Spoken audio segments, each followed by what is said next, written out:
writing back in back view of the account of the days with Sodom and Gomorrah. In 2 Peter chapter 2.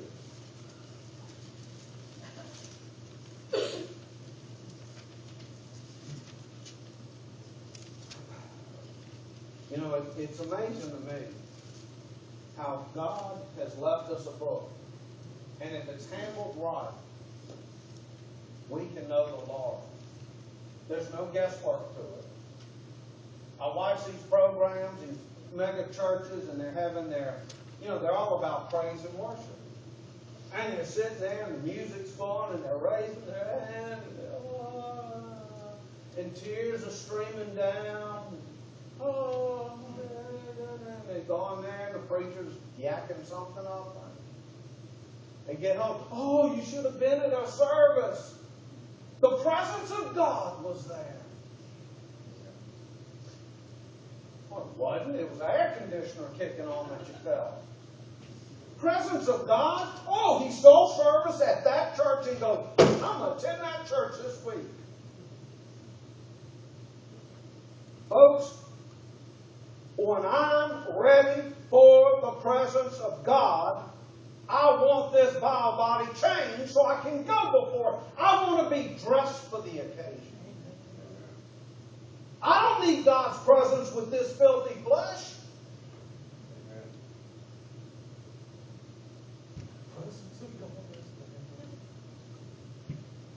If you want to know the way, you get into the book rightly divided, and it does everything for you but bring God down to this earth. It tells you the Lord that loves you. It tells you His will, His desire, what He wants you to do, what He doesn't want you to do. It's all there. It's just people too lazy to read it. They don't want to read it. What do they want? They want a program that makes this feel good. You know what's happening today?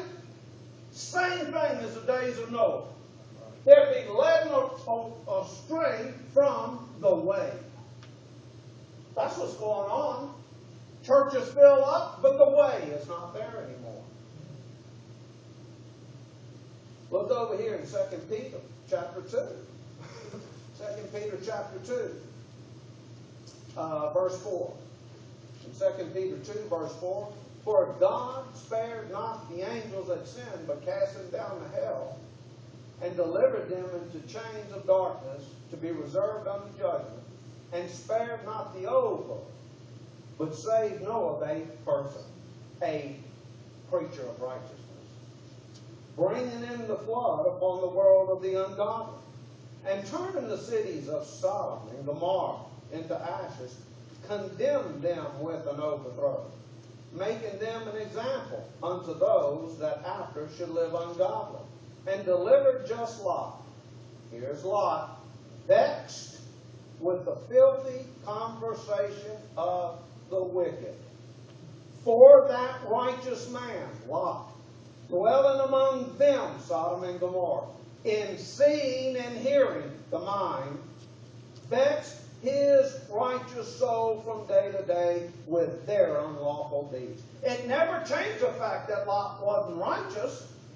The righteous man, the one that had the way, in seeing and hearing the things of Sodom and Gomorrah, it vexed his soul. What did it do? It grieved him.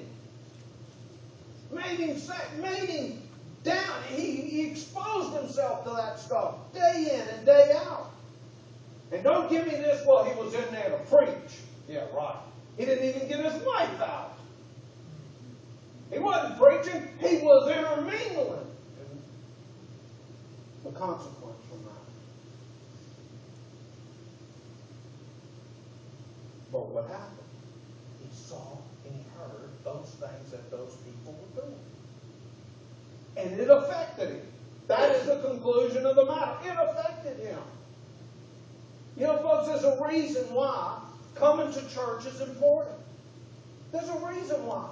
Because it gives you at least 40, 45 minutes, at least that today, to hear the Word of God. I mean, you're out from that world that, folks, quite honestly, honestly, we get vexed day in and day out by what's out there. Why? Because Paul said we live in a present evil world. And so those things come into our mind, we hear them, we see them, they go through the heart, and we got decisions to make. What are we going to do? Are we going to allow those things to work out in our bodies after the old man? Or are we going to allow the Spirit of God to take control and do the right thing that God would have us to do? Which is, what would we do in that given situation? That's why there are studies available.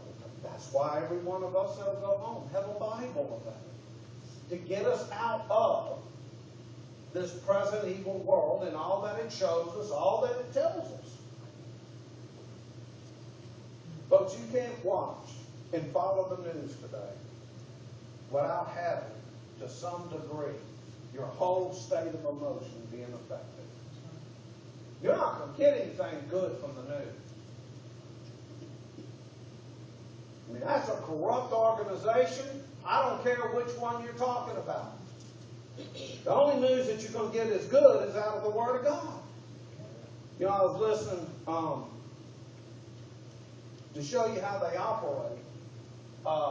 It was interesting to know whether you like them or hate them or indifferent to them, whatever. I was catching a broadcast the other morning with Walton and Johnson. Yeah, they go over the board on some things, but they're also on some things. And I don't do it for any spiritual edification.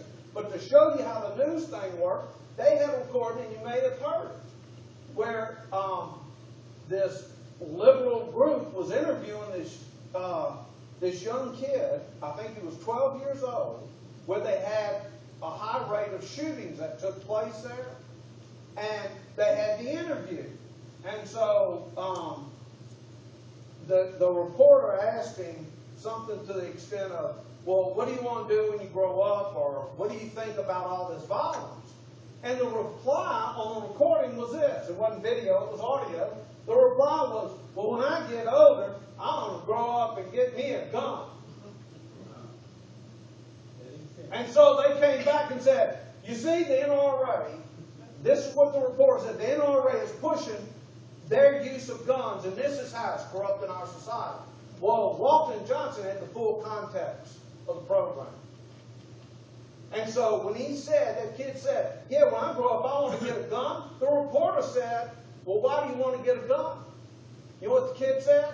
So I can grow up to be a policeman and put evil people in jail. That kind of changed the context, didn't it? You gonna put your trust in the news? You've got something right here where God will not lie to you. And you don't put your mind to it. Folks, that's what Lot was doing. Lot was in the world, and so much so that it offered his whole soul for the Lord. He believed in him. He was a righteous man. But it affected him. And if that's what we do, we keep our mind and our ears and our eyes posted on the things of this world, it's going to bring you down. It's going to bring you down. So, that's how it affected Lot. It affected Lot. The mind, the heart, and then the mouth and the flesh. That's why Paul says, look over in Philippians. Look at the contrast of what Lot